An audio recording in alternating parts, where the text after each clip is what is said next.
नमस्कार, आप देख रहे हैं अपना बिहार। मैं हूं आपके साथ विभा उपाध्याय। बुलेटिन की शुरुआत इस वक्त बड़ी खबर के साथ। सूत्रों के हवाले से ये बड़ी खबर आ रही है।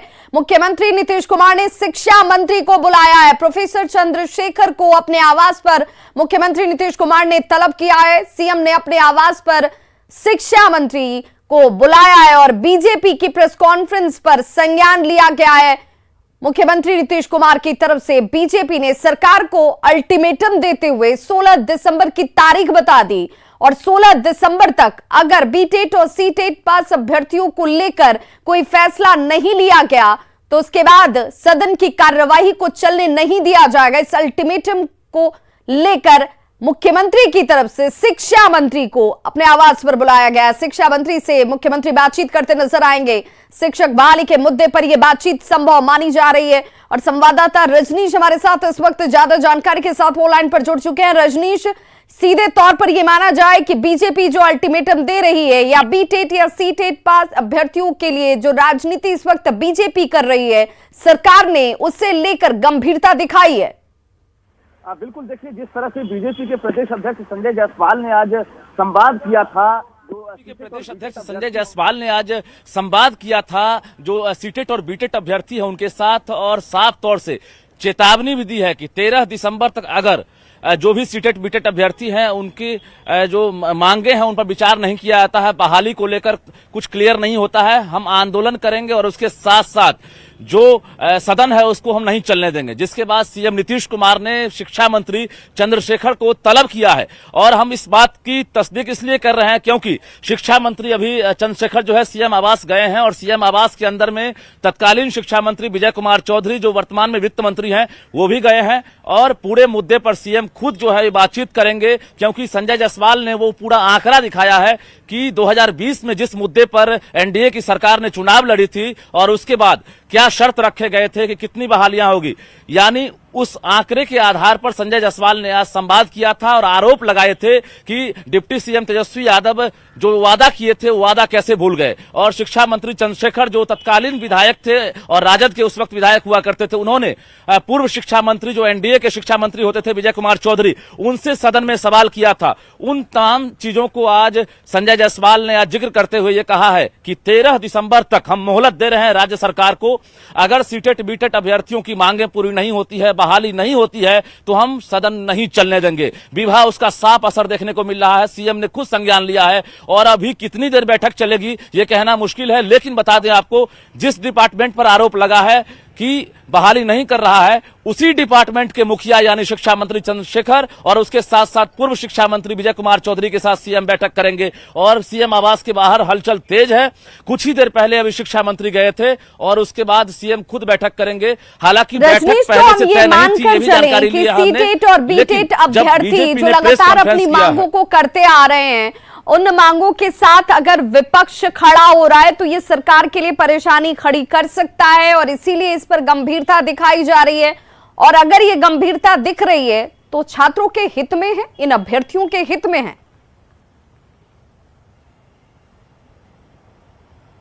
बिल्कुल, देखिए आपकी जो सरकार के पास जो आंकड़े हैं 3.5 लाख राज्य में शिक्षकों के पद रिक्त हैं और उन बहाली को लेकर लगातार जो है जो शिक्षक अभ्यर्थी हैं वो आंदोलन कर रहे हैं। आज से भूख हड़ताल करेंगे। तो एक तरह से अब शिक्षक अभ्यर्थियों की लड़ाई जो है बीजेपी लड़ेगी और खुलकर संजय जायसवाल जो प्रदेश अध्यक्ष होते हैं उन्होंने अल्टीमेटम दे दिया है सरकार को।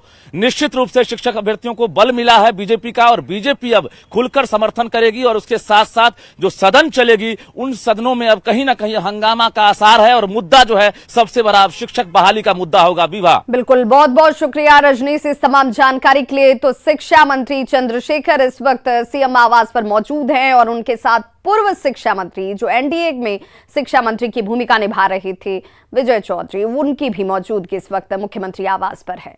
शिक्षा मंत्री चंद्रशेखर का बयान इस वक्त, जिसमें संजय जायसवाल की प्रेस कॉन्फ्रेंस के बाद यह बयान दिया गया है। उन्होंने कहा कि जिसके पास 80 व्यक्ति हैं वो किस नियम पर सदन नहीं चलने देंगे, ये अपने आप में एक बड़ा सवाल है।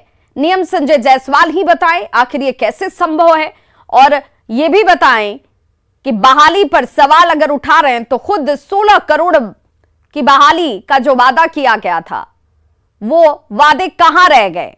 शिक्षा मंत्री ने संजय जायसवाल पर यह आरोप लगाते हुए कहा कि झूठ बोलते हैं संजय जायसवाल।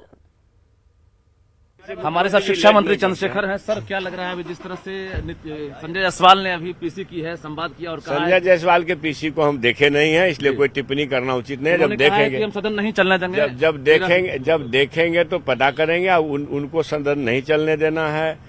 समझ लीजिए 80 व्यक्ति उसके पास में है और किस नियम से नहीं चलने देंगे, नियम वही बताएंगे। शिक्षक बहाली का मुद्दा है सर, वो बता रहे हैं कि बहाली नहीं होगी तो वही ना, तो ये जो है 16 करोड़ बहाल कर दिए, फिर रहे 2 साल तो कितना बहाल किए पता नहीं। आप लोग पूछिए। सवाल आपने ही किया था सदन में जिस समय वो शिक्षा मंत्री थे विजय कुमार चौधरी उस वक्त। सर,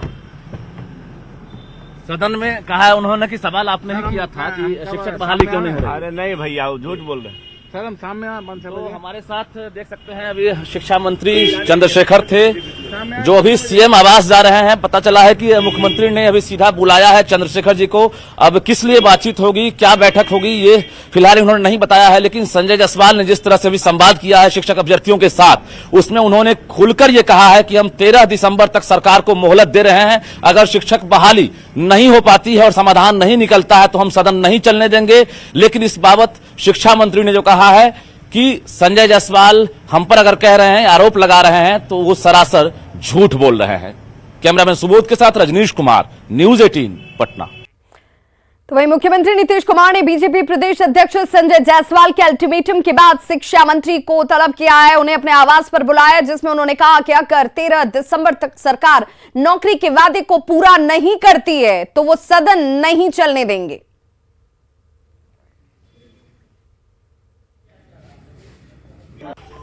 तो भारतीय जनता पार्टी अपनी जिम्मेवारी से मुक्त नहीं हो सकती है, क्योंकि हमने सरकार हमारी बनी थी, हमारी और एनडीए की, और इसलिए भाजपा ने यह निर्णय लिया है कि इस मुद्दे को अब भारतीय जनता पार्टी लेगी। क्योंकि आज तक जिन्होंने वादा किया था उन्होंने कुछ नहीं किया, और जिसने वादा किया था 10 लाख नौकरी देंगे, तुम्हारे पास तो सबसे बड़ा मौका है, कुछ भी नहीं करना है, सारी तैयारी कंप्लीट है। सेंट्रलाइज आप एक बार मॉनिटरिंग स्टार्ट कीजिए और जॉब दे दीजिए, और ये जॉब देते तो वाकई भाजपा को भी बोलने के लिए कुछ नहीं रहता, क्योंकि पहली बार एक ऐसी नौकरी मिलती जो इस सरकार की नौकरी थी। वरना आज तक आप लाखों रुपए टीवी चैनल्स को और अखबार पे खर्च करके जो 8 अगस्त के पहले की नौकरी है उसी को दे रहे हैं। तो मेरा सरकार से एक जिम्मेदार विपक्ष के नाते रहेगा अनुरोध कि इस मुद्दे को अब भाजपा खुद लेने जा रही है, और 13 दिसंबर से जो विधानसभा है, भारतीय जनता पार्टी अगर इसका निदान 13 दिसंबर तक नहीं निकाला गया तो किसी कीमत पर हम सदन नहीं चलने देंगे, और जवाब देना होगा कि किस नाते आपने 10 लाख नौकरी का वादा किया था, अब 10 लाख मत दो, हम भी जानते हैं झूठ बोले थे तुम, हम लोग कोई आश्चर्य नहीं है, लेकिन जो मिला हुआ उसको तो दो कम से कम आप। तो 13 दिसंबर का अल्टीमेटम बीजेपी की तरफ से दे दिया गया है सरकार को। शिक्षक अभ्यर्थियों को बीजेपी की तरफ से भरपूर आश्वासन मिला। बीजेपी से संवाद के बाद शिक्षक अभ्यर्थियों की उम्मीदें जरूर जगी हैं, लेकिन सीटेट बीटेट पास अभ्यर्थियों का सरकार के प्रति आक्रोश कम नहीं हो रहा। सभी ने सीएम नीतीश और डिप्टी सीएम तेजस्वी यादव पर जमकर हमला बोला और कहा कि आज से वो गर्दनीबाग में भूख हड़ताल पर बैठेंगे। शिक्षक अभ्यर्थियों से बात की न्यूज़ 18 संवाददाता रजनीश कुमार ने।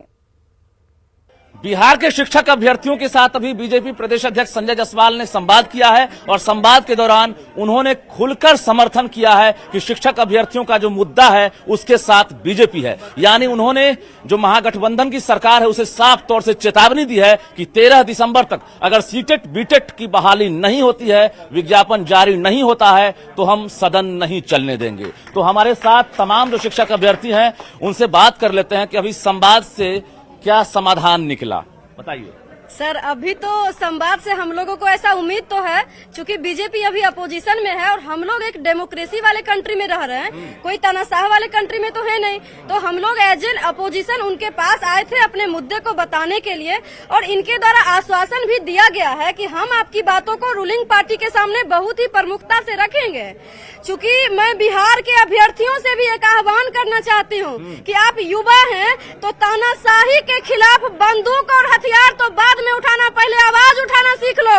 और आप लोग आवाज उठाइए, और हम जो भी अभ्यर्थी हैं आज से गर्दनी बाग में आमरण अनशन और भूख हड़ताल के लिए भी बस हैं। संजय जायसवाल ने भरोसा दिया आप लोगों को कि 13 दिसंबर तक ये वेट करेंगे और सदन नहीं चलने देंगे, उसके बाद भी आप लोग भूख हड़ताल करेंगे? सर बिल्कुल करेंगे, क्योंकि 13 दिसंबर तक हम लोग वेट करके थोड़ी ना रहेंगे।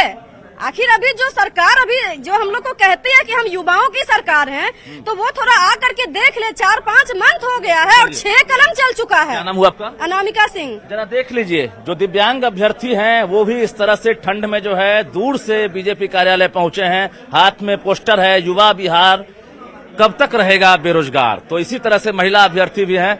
जरा बात कर लेते हैं कि आखिर संजय जायसवाल ने जो भरोसा दिया है, क्या लग रहा है? उस वक्त एनडीए की सरकार थी, उस वक्त आप लोगों ने आंदोलन किया था, बहाली नहीं हुई। एनडीए की सरकार थी तो हम लोग की जुलाई की लास्ट वीक तक हम लोग की शेड्यूल आ चुकी थी बहाली के लिए। लेकिन ये कर्महीन मंत्री नीतीश कुमार जो युवाओं के सीना पर पैर रखकर उनको दबाकर अपना चेयर बचाने के लिए न जाने। तो सरकार को बीजेपी के अल्टीमेटम से शिक्षक अभ्यर्थी तो खुश हैं, लेकिन महागठबंधन के सहयोगियों ने संजय जायसवाल पर हमला बोला है। देखिए संजय जायसवाल जी, आप जो राजनीति कर रहे हैं ये कहीं ना कहीं युवाओं को आप ठगने का काम कर रहे हैं, और जुमलाबाजी करना कोई सीखे तो आपकी पार्टी और आपसे सीखे। संजय जायसवाल जी शायद ये भूल गए हैं कि बीटेट और सीटेट की समस्या के पीछे के मूल कारण वो नीतिगत निर्णय हैं जो महागठबंधन की सरकार बनने से पहले ले लिए गए थे। ये उस समय के लिए हुए निर्णय हैं जब भारतीय जनता पार्टी सरकार के सहयोगी की तरह कैबिनेट में बैठती थी। मैं संजय जायसवाल जी के वक्तव्य का स्वागत करते हुए उनसे यह भी आग्रह करना चाहता हूं कि एक सत्याग्रह और एक प्रदर्शन हम केंद्र सरकार के खिलाफ भी करें। कैसे 2 करोड़ लोगों को हर वर्ष रोजगार देने का केंद्र की सरकार ने आश्वासन दिया था, जो अभी तक पूरा नहीं हुआ, और संजय जायसवाल जी के साथ हम लोग भी उनके साथ इंडिया गेट पर धरने पर बैठे। पटना में आज बिहार के 392 लोगों को नियुक्ति पत्र दिया गया, और इस मौके पर केंद्रीय मंत्री ने कहा कि बिहार सरकार रोजगार के मौके पर केंद्र की नकल कर रही है। जी जो कह रहे हैं वो गलत कह रहे हैं। इतने दिनों से जनता दल यू भारत सरकार में का सहयोगी था, बिहार में सरकार थी, क्यों नहीं दिन से नीतीश कुमार जी लोगों को रोजगार दी। 17 वर्ष में यदि रोजगार देते 1-1 लाख लोगों को देते 17 लाख लोग होता, वो तो दिए नहीं। आज जब भारत सरकार की शुरुआत हुआ तो वो नकल कर रहे हैं। और बड़ी खबर पटना से, जहां पर नौकरी के मुद्दे पर केंद्र पर निशाना साधा है। तेजस्वी यादव ने केंद्र पर सीधे तौर पर निशाना साधा। बिहार की नकल कर रहा है केंद्र, ये आरोप लगाया गया है। तो तेजस्वी यादव की तरफ से केंद्र सरकार पर सीधे तौर पर निशाना कि केंद्र सरकार बिहार की नकल कर रहे हैं, क्योंकि बिहार में रोजगार की बाहर लाई गई, रोजगार देना शुरू किया गया और अब उसी की नकल की जा रही है केंद्र की तरफ से। नौकरी के मुद्दे पर केंद्र पर सीधे तौर पर डिप्टी सीएम तेजस्वी यादव का निशाना। बिहार में हो रहा है, जो बिहार में जो काम हो रहे हैं, सबसे बड़ा सवाल बेरोजगारी का था। नियुक्ति पत्र जो है लोगों को बांटा जा रहा है, और जल्दी ही जो है लगातार आप देखिएगा हर डिपार्टमेंट में बड़े तादाद में बहालियां भी निकल रही हैं, एडवर्टाइजमेंट भी हो रहा है। तो वहीं आरजेडी के राज्यसभा सांसद मनोज झा ने प्रधानमंत्री की तरफ से नियुक्ति पत्र देने को नीतीश और तेजस्वी इफेक्ट बताया। इसको मैं नीतीश तेजस्वी इफेक्ट मानता हूं। इस इफेक्ट से अब प्रधानमंत्री भी अछूते नहीं रहे। बहरहाल 2 करोड़ रोजगार प्रतिवर्ष के वादे पे आए थे, तो 16 करोड़ 71 को मैं घटा देता हूं आज उनकी अनुमति से, तो अब बचे 15 करोड़ 99 लाख 29,000। इसका हिसाब ज्यादा जरूरी है। जो बीजेपी ये कह रही है कि जो पहले अपॉइंटमेंट हो चुके हैं उसी को, जो लोग नौकरी में है उसी को दिया जा रहा है, फिर जो आप जो इफेक्ट की बात कर रहे हैं दोबारा बीजेपी का ये आरोप है। देखिए, बीजेपी एक ऐसी पार्टी बन के रह गई है ना, जिसे लोगों का भला नहीं देखा जाता। भलाई के लिए एक भी काम नहीं किया। मूर्ति बनाना भलाई का काम नहीं होता, वो तो लोएस्ट हैंगिंग फ्रूट है। फलाने की मूर्ति बना दो, इसी के इर्द गिर्द विमर्श रखो। 14 ईस्वी से लेकर अब तक अगर उन्होंने रोजगार दिया होता ना, तो हिंदुस्तान बेरोजगारी के आंकड़े में दुनिया में सबसे ऊपर नहीं होता। आज केंद्र सरकार ने रोजगार मेले में देश भर के 71,000 युवाओं को रोजगार दिया। पटना के ऊर्जा स्टेडियम में आयोजित कार्यक्रम में नियुक्ति पत्र मिलने के बाद युवाओं के जोश और खुशी का ठिकाना नहीं था। ग्रामीण इलाकों से आने वाले लड़के लड़कियां पूरे अपने सपने पूरे होने के पीछे अथक परिश्रम और मेहनत की बात करते नजर आए। हाथों में नियुक्ति पत्र लिए युवाओं से बातचीत की हमारे संवाददाता रवि एस नारायण ने। सरकार द्वारा लगाए गए रोजगार मेले में आज 71,000 युवाओं को सपना जो है वो पूरा हुआ है और लोगों को नियुक्ति पत्र दिया गया है प्रधानमंत्री के द्वारा। ये पटना में भी यह आयोजन हुआ है और पटना के ऊर्जा स्टेडियम में इस आयोजन में आप देखेंगे कि कई विभाग जो हैं, सेना के, पैरामिलिट्री फोर्स सहित बैंक में, रेलवे में, तमाम जगहों पर जो है वो हजारों लोगों को जो है वो नौकरियां मिली हैं और वैसे युवा जो गांव से, खेतों से निकल करके मेहनत करके आए हैं, उनका ये सपना पूरा हुआ है। वैसे युवा जो गांव से निकल करके मेहनत करके यहाँ पहुंचे हैं, ऐसे युवाओं से हम बात करते हैं और जानते हैं उनकी कहानी। आपका क्या नाम है और कहाँ से है? मेरा नाम प्रियंका कुमारी है और मैं जमुई डिस्ट्रिक्ट से। क्या किसमें सिलेक्शन हुआ आपका? ITBP constable. ITBP का सपना कैसा रहा और कैसे यहाँ तक पहुँचे? क्या पारिवारिक क्या रहा? मेरा भी मिडिल क्लास फैमिली से मैं बिलोंग करती हूँ। मेरे पापा ऑटो ड्राइवर हैं, तो मेरे लिए ये तो बहुत बड़ी अपॉर्चुनिटी है। पिताजी ऑटो चलाते हैं? कहाँ, जमुई में? नहीं, मुंबई में। फिर कितनी मुश्किल हुई है यहाँ तक आना? मुश्किल तो बहुत हुई। हम लोगों ने बहुत मतलब सब कुछ मैनेज करके चलना पड़ता है। क्या क्या दिक्कतें होती थी? दिक्कतें हर चीज में फाइनेंशियल कंडीशन ठीक नहीं थी, तो हर चीज तो सब कुछ हम लोग को सेक्रीफाइस करते हुए आज हम यहाँ पे हैं। कहाँ से आप हो? भोजपुर बिहार, आरा से। पापा क्या करते हैं? किसान है। खेती करते हैं। खेती करते हुए यहाँ तक आने का सपना कैसा लग रहा है? कितनी मेहनत करनी पड़ी, क्या क्या मुश्किलें आनी पड़ी? मतलब हम रहकर मतलब पढ़ते थे, फिर लॉकडाउन में मतलब इतना नहीं हो पाया, हम लोग चले गए घर और वहीं से मतलब यूट्यूब के माध्यम से हम पढ़े और सिलेक्शन हुआ। मतलब बहुत खुशी है हमारे लिए। मतलब पटना में पहले पढ़ रहे थे, लॉकडाउन में फिर आरा में पढ़ रहे थे। अच्छा। फिर हम गाँव हम लोग चले गए। आरा में मतलब हमारा अपना मकान नहीं है, घर पर गाँव से मतलब वहाँ पर हम किराया लेकर हम लोग पढ़ते थे। फिर वहीं से मतलब किराया नहीं दे पा रहे थे? नहीं, किराया भी नहीं इधर और मतलब कुछ भी सब पढ़ाई वढ़ाई बंद हो गया था। फिर हम लोग चले गए और घर जाने पर हम यूट्यूब के माध्यम से फ्री में ही पढ़े। हम फिर ऑनलाइन पढ़ करके तैयारी किया। तमाम लोग जो है प्रधानमंत्री को धन्यवाद कर रहे हैं और इस बात की खुशी है कि उन्हें रोजगार मिला है। एक तरफ देश की सेवा कर सकते हैं और साथ साथ परिवार की भी देखभाल बेहतर कर सकते हैं। कैमरा पर्सन दीपक के साथ रवि एस नारायण, न्यूज़ 18 पटना। मोकामा की नवनिर्वाचित विधायक नीलम देवी और गोपालगंज विधानसभा क्षेत्र की नवनिर्वाचित विधायक कुसुम देवी ने आज विधानसभा में विधायक पद की शपथ ली। विधानसभा अध्यक्ष अवध बिहारी चौधरी ने दोनों को शपथ दिलाई। मौके पर मुख्यमंत्री नीतीश कुमार और उप मुख्यमंत्री तेजस्वी यादव भी मौजूद रहे। दोनों विधायकों ने क्षेत्र में विकास करने का दावा किया। विजय बाबू, मैडम क्या कहेंगी? मैडम, एक जिम्मेदारी आपको मिली है बड़ी। देखिए, जिम्मेदारी मिली है, उसको हमको पूरा करना है। गोपालगंज सभी जनता का जीत हुआ है। जो विकास किए हैं, विकास पर भी जीत हुआ है, विकास करना है। जो भी समस्या रहेगा हमारे क्षेत्र का, मोकामा का, उसका हम सवाल उठाएंगे। अगर उठाने लायक है तो उठाएंगे विधानसभा में। शपथ में क्या आपने पढ़ा? क्या पढ़ा? जो लिखा हुआ रहता है वो पढ़े। क्या हमको आप अनपढ़ समझ रहे हैं क्या? गवार। और पटना से बड़ी खबर आ रही है। सीएम नीतीश कुमार ने अहम बैठक की है। कोसी पुनर्वास परियोजना को लेकर यह बेहद महत्वपूर्ण बैठक। एक करने मार्ग पर अहम बैठक हुई। जल संसाधन मंत्री इस दौरान मौजूद रहे। शिक्षा मंत्री भी इस दौरान मौजूद रहे। सीएम नीतीश कुमार ने यह महत्वपूर्ण बैठक की है और बैठक की तस्वीरें कोसी पुनर्वास परियोजना पर यह बैठक बेहद खास और महत्वपूर्ण, जिसमें जल संसाधन मंत्री संजय झा भी आपको नजर आ रहे होंगे। कर्णे मार्ग पर यह अहम बैठक।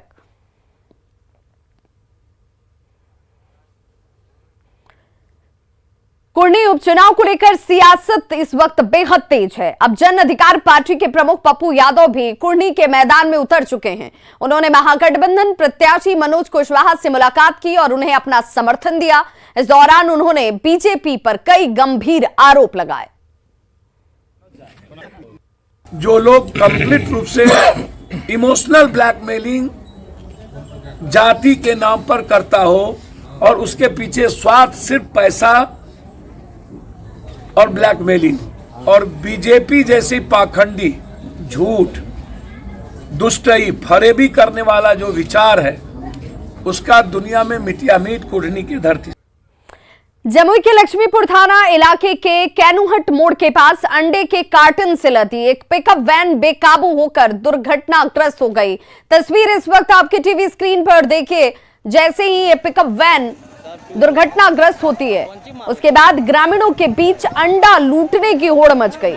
दुर्घटना के बाद पिकअप वैन पर लदे अंडे के कार्टन सड़क पर जहां तहां बिखर गए। दर्जनों की संख्या में मौजूद लोग आपको नजर आ रहे होंगे जो यहां अंडा लूटने में जुटे हुए हैं। जानकारी के अनुसार यह पिकअप वैन मुंगेर से जमुई आ रही थी और तभी दूसरी गाड़ी से ओवरटेक के चक्कर में दुर्घटनाग्रस्त हो जाती है। फिलहाल इस हादसे में घायल चालक को लक्ष्मीपुर अस्पताल में भर्ती कराया गया है। तो सड़क पर बिखरे ये कार्टन जिसमें अंडा लोड था, यहाँ पर लोग चालक को गाड़ी से, जिस वैन से यह हादसा हुआ, उसे निकालने की कोशिश में नहीं बल्कि अंडा लूटने में लगे हुए हैं।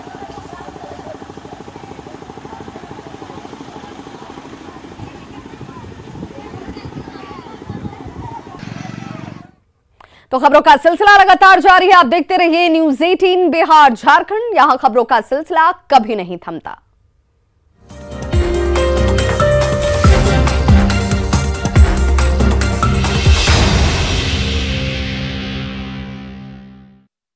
Headlines presented by